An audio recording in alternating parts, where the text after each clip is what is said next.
Good evening guys.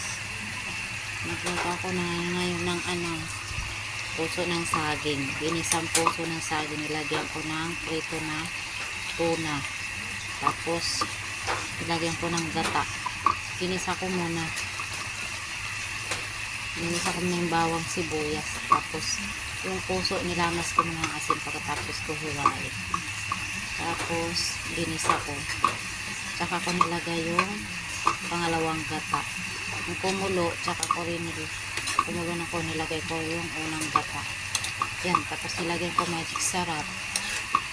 So guys, tapos pamamantikain ko siya hanggang sa tuyo. Yan, puso ng saging. Ginataang puso ng saging. Pero patutuyuin ko yung gata, mamamantikain ko.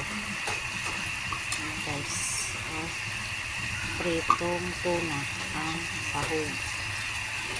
Ayan guys, puso ng saging. Sa province, tikman ko to, yung puso ng saging nilagay sa dinuguan. Ayan guys, have a nice evening. Thank you for watching.